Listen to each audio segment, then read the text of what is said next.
Greetings out to the interweb, I'm Perex, with a review of the good, the bad, and the underrated. Wasn't Batman v Superman something? About to me, wasn't it such a gigantic disappointment? The non-hit that started the summer movie season this year was supposed to give brilliant interpretations of the titular characters, set up DC's cinematic universe, and just be a good movie. But instead it had a terrible understanding of the two characters, despite good performances. Its depressing tone and jumbled plot made it a slog to watch, and it pretty much sealed Marvel's rule over the superhero movie scene. Not only have there been many excellent comics featuring the two teaming up or fighting, but the god of superhero cartoons himself, Bruce freaking Timm, made the perfect crossover between the two characters in the form of the Superman-Batman crossover, The World's Finest. After the DC animated team finished Batman the Animated Series, they decided to turn their creative genius to Superman, creating a similarly excellent show. However, the Warner Bros. Higher-ups demanded a crossover with Batman, prompting more crossovers with other heroes in the show and setting up the Justice League.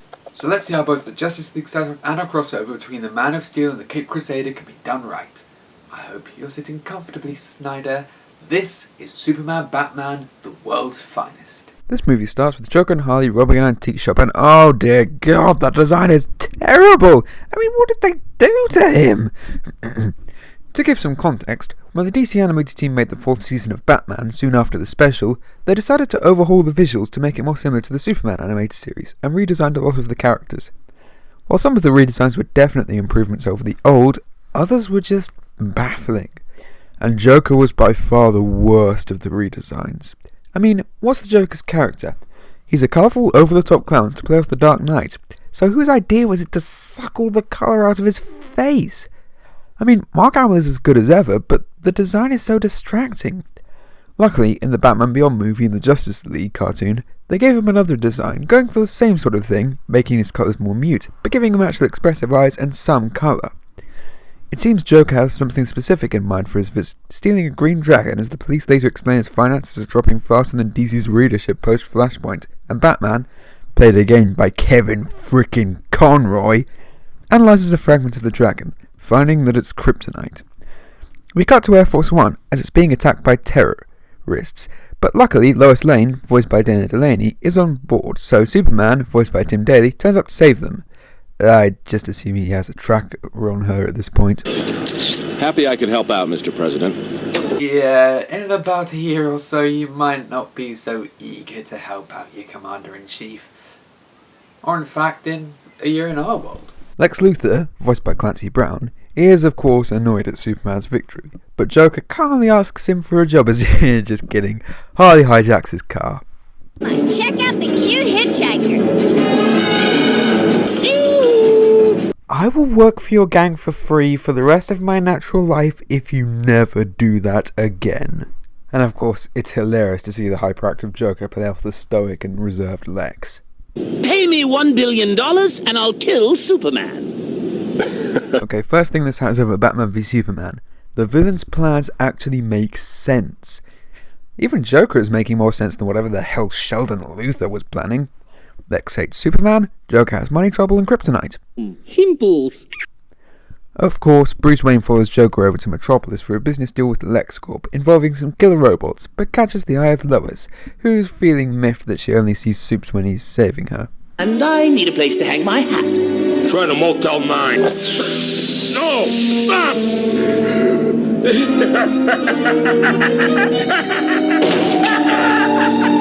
Audience, muchacho! Brutally murdering someone, you know, for kids. Bass decides to drop in on Joker's new gang using his usual method of interrogation. Where's the Joker? Eat your heart out, Christian Bale. This guy has the best Batman voice. You never give it to an ordinary citizen. That's why they gave it to Kevin frickin' Conroy. No throat cancer or technology, he just has to deepen his voice, and that's enough to sound intimidating. However, Superman doesn't take kindly to Bats' methods, par for the course with most interpretations, considering their objectives for crime fighting are so different. Superman to inspire hope in the hearts of ordinary people, while Batman does it to inspire fear in the hearts of criminals. That's enough. I think you got your answer.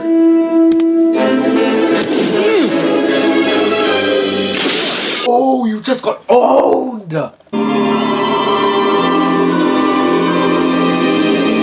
Bruce Wayne. Ooh, shots fired, Bat. But the fighting doesn't last long, as the heroes actually talk like adults, with Batman telling Superman about the kryptonite before running off, but isn't quite done with him yet. I'll let you go so you can count sheep or whatever you Kansas boys dream about. Bye.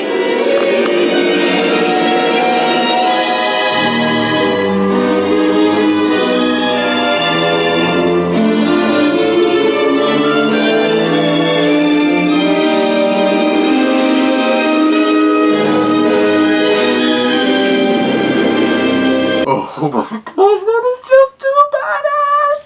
Awesome sauce!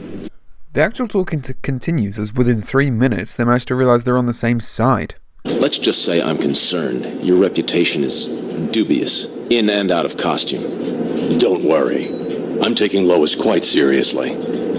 Besides, it seems to me you had your chance.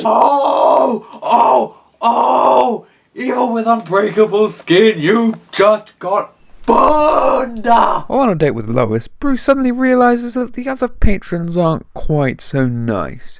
But apparently the henchman went to the Imperial Stormtrooper Marksmanship Academy, since even when dangling for his life, they can't hit him. Catch you next time, Brucey! Subtlety, thy name is Joker. You've got a front row seat for the story of the century, my dear. The death of Superman. Well, you were right about the front page thing, but I'm afraid another mindless, ruthless, ugly monster kind of beat you to the punchline. Okay, I know the police and superhero stuff usually suck, but you really can't find Joker when he's flying a frickin' blimp with his face on it. It really takes him telling Superman for you to find him. Ugh.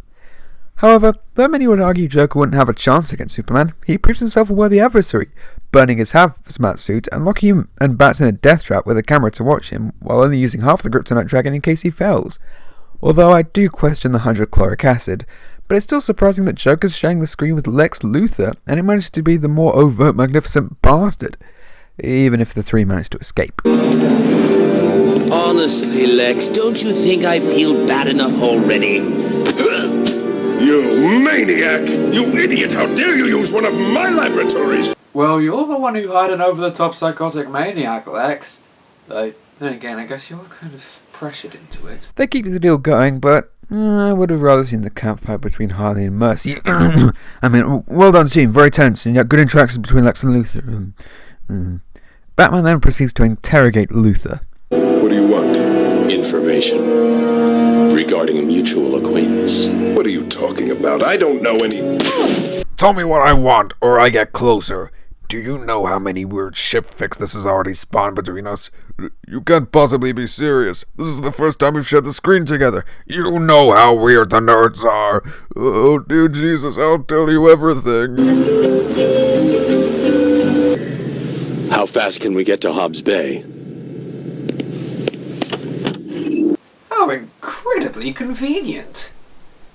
Joker continues to prove himself incredibly cunning without coming off as contrived. Sorry, I think I had a bit of bad writing stuck in my throat. As he's chased to the Daily Planet, giving Lois another hero she knows out of the costume to add to her save collection. I hear she's hoping for Aquaman next. However, she actually manages to find out that Bruce is Batman. By complete coincidence. Still one down, I guess. But I'll admit, Lois's not knowing Clark is Superman is the stupidest part of the mythos for me personally. Even worse than the glasses. I mean, at least Superman changes his posture and voice as well as his mannerisms, but Lois spends a quarter of the day thinking of Superman, half the day working with Clark while still thinking of Superman, and the other quarter getting saved by him. Lex further proves himself to be devoid of logic as well as hair by trying to double-cross the Joker, and of course gets himself captured. You are made of stupid. Nothing like a nice fake smile. Oh well, you could have just made your $1 billion back by selling it to Captain Boomerang. See anything? Luthor's been lining his buildings with lead. It blocks my X-ray vision. Well, there's always the direct approach. You're learning. You should bring Bats along to all his confrontations with Lex. Yet another thrilling action scene ensues as the two have to face more War of the Worlds wannabes while Joker escapes to destroy every building in Metropolis Lex built as revenge. They dispatch the robots pretty easily, until they come across one with mercy, and then an Uberbot after that. I shouldn't be long. Hey, touch wood, Supes, touch wood. Wait, the buildings are made of metal. Don't worry, Superman, I'll save you. Oh dear. I see you took some of Catwoman's tips. Oh my gosh, did you team up with Superman with nerves like that, sister?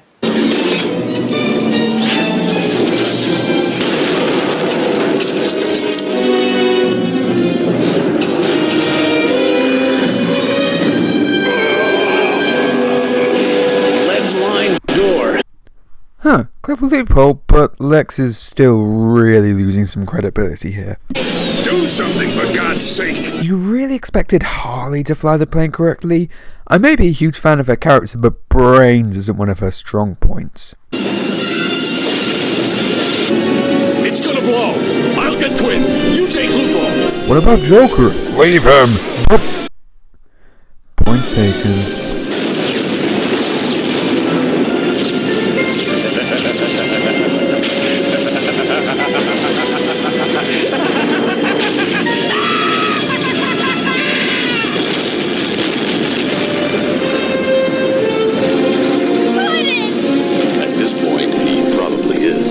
Ooh, too soon, Bats. But come on, surely he can survive. Maybe not, but he's still harder to kill than a cockroach on steroids. So the day is saved. Luthor manages to save some credibility by denying the partnership. Bruce and Lois break up on a good note as he and Clark assure us that there are many crossovers to come. She's all yours now, if you can handle that. But you'd better be good to her. 'Cause I know where you live. How could you beat me up? In 20 years, during my midlife crisis while wearing an armored battlesuit and some help from a disgruntled archer with a kryptonite arrow you dismembered. Okay, well, would it be enjoyable? Yeah, for the viewers, as long as they don't give it to the same idiot who directed Sucker Punch. Wait, there's one of those now? Fine then, guess I'll just wrap up this video. So that was the world's finest, and all easy jokes aside, I do think the special succeeds in many of the ways Batman v Superman failed. Both of the main characters are portrayed with respect and dignity, their interactions are priceless while they also talk like functioning adults. The villains have easy to understand motivations and are pretty threatening, though Lex does hold the idiot ball a bit too much, and it has a narrative that flows and isn't bogged down by setup, but even when not compared to Batman v Superman, it's a great movie, with likeable characters, great action, and a fun story, acting as a good introduction to two of the greatest superheroes of all time. I highly recommend this movie whether you're familiar with the two characters or not, and by all means check out every other episode in Superman the Animated Series or the DC Animated Universe. It's the greatest shows the world's greatest heroes have to offer. I am Parax11, thank you for watching.